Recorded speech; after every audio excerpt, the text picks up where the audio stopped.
give us and could you go back in your career a little bit?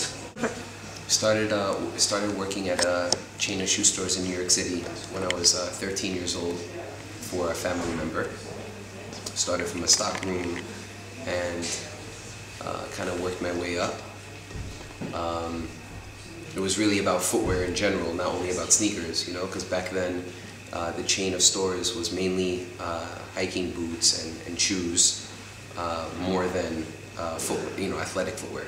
So I always liked sneakers outside of work, but work gave me the opportunity to see, you know, different things that I wasn't used to seeing around my friends. So I gained this love, basically, for all types of footwear. And I started off as a stock boy, but then worked my way up to a sales position, assistant manager, then manager, assistant buyer, then general buyer / general manager for a chain of 10 stores in the city. So as time went by, I started really working with brands. Had strong relationships with brands, and we started working on different projects in 2006, and then I left in 2010 to build my own shop, and that's when I started building Kith. Okay, so you were talking about Kith. What is the concept behind Kith? Kith is part of the phrase kith and kin, which means friends and family. And Kith is basically the friends portion. So I believe my friends are my family. You know, if you look at this trip, for example, you know, all my friends from back home are here with me in Paris, and last night we had a 30-person dinner, and it really feels like family. Everybody really gets along. So Kith is really, that's what Kith means. It means unity, and you know, it goes well with the motto that we have, which is just us. It's to feel connected to either the brand or the same, basically the same love that we share for footwear and apparel. So basically that's where the name came from. From all your love with the sneakers and footwear, what will be the pair that impressed you the most during your childhood? What brand impressed me? Yeah, what would be the pair, like? The pair of shoes? Yeah. Probably my first pair of Air Force One mids. That was like a big shoe for me. You know, what was the time? What period was that? I think I was 12, maybe 11 or 12. So it was 92, early 90s. That was I was 90. That was 94. But there was the Reebok pumps when I was 9 years old that I had also, and then Asics gels. Even though back then, if you had a pair of Asics gels, it was because you couldn't afford the more expensive sneakers, you know.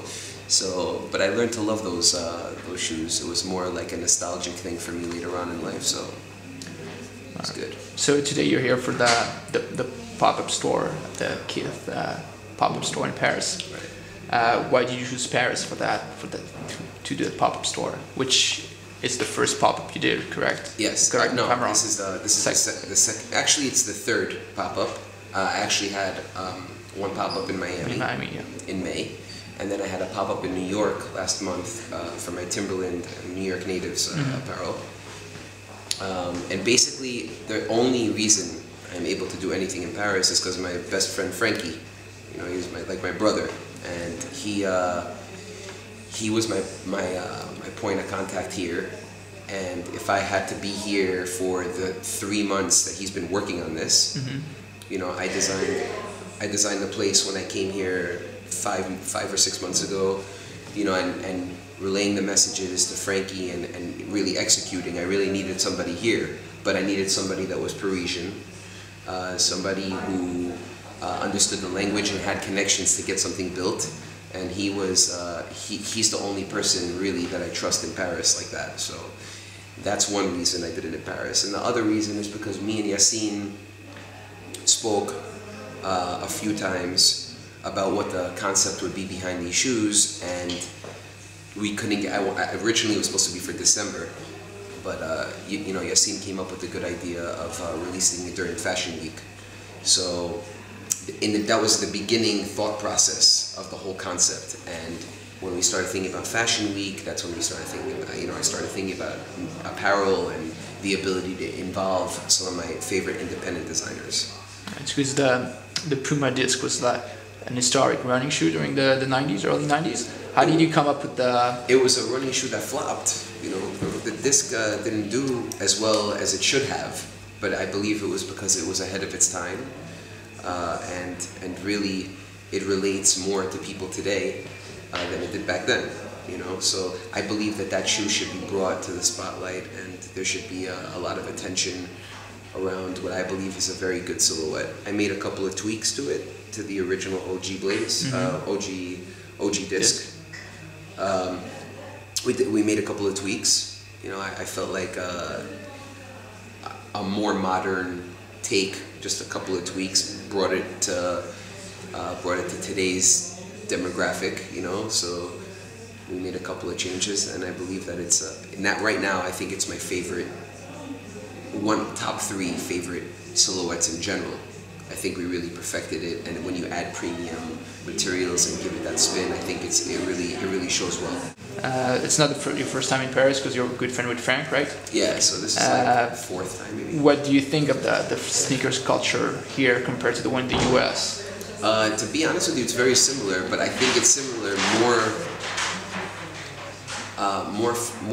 I think it's similar more now than before because of the effect that the European sneaker culture has on the US, instead of the other way around, you know, because of what social media is able to do these days. You have the biggest sneakerheads and collectors of running shoes belong in Europe. You know, they're here. I mean, we're catching up in the US, but yeah, it's running against basketball, more or less. Exactly. And in the US, they're starting to adapt more to the running culture than basketball. But I think that the passion that the Europeans have and the attention to detail is the reason why I can do well here, because people really respect quality goods in every sense, not only in footwear. I noticed that when I got my haircut today, for example.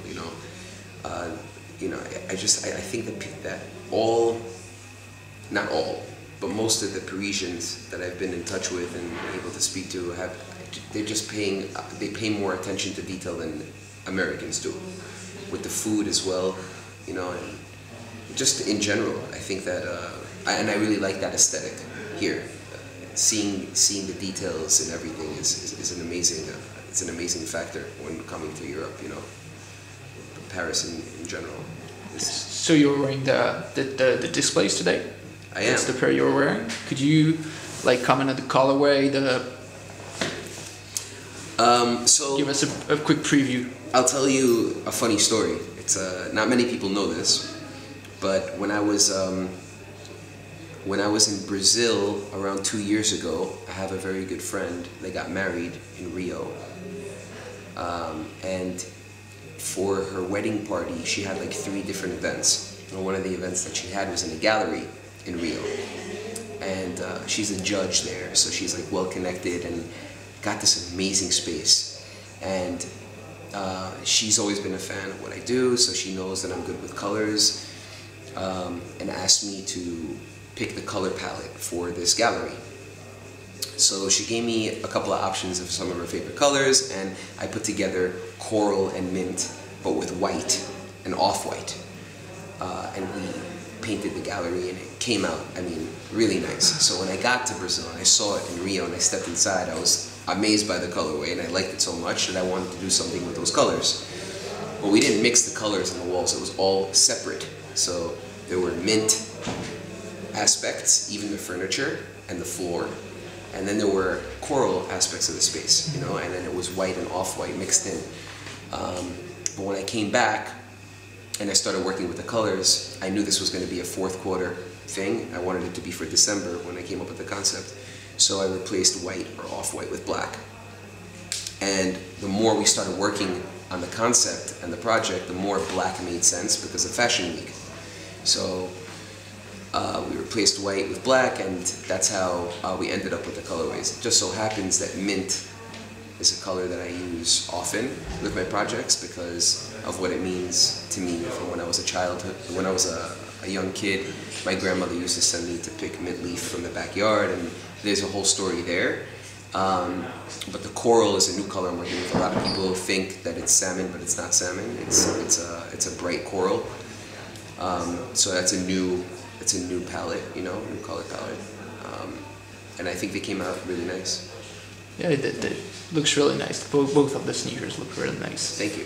The 3M speckle is the most important detail in my opinion on the shoe because I've never seen it done before, and it's a textured speckle, so it's like a paint. It's not like printed on, and even when they spray, you know, sometimes they spray paint it on. It's basically it's a very hard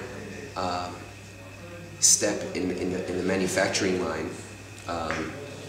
It's basically, it's very intricate, and you have a brush and you kind of like just, you know, roll your finger through the brush and it creates like this effect, the speckle effect. But to get it consistent on all the shoes was very hard. We went through, this is the most sample runs I've ever gone through for one shoe, for one concept. We've gone through 8 sample pairs for each color. So, you know, there were some obstacles, but we got through it, and I think the shoes came out actually better than my final sample, and I'm very, very happy with the way they came out. The quality on production is like at 100% with these shoes. Yeah, I think sneakerheads are going to be really happy with the release. Yes, because it's a really nice pair.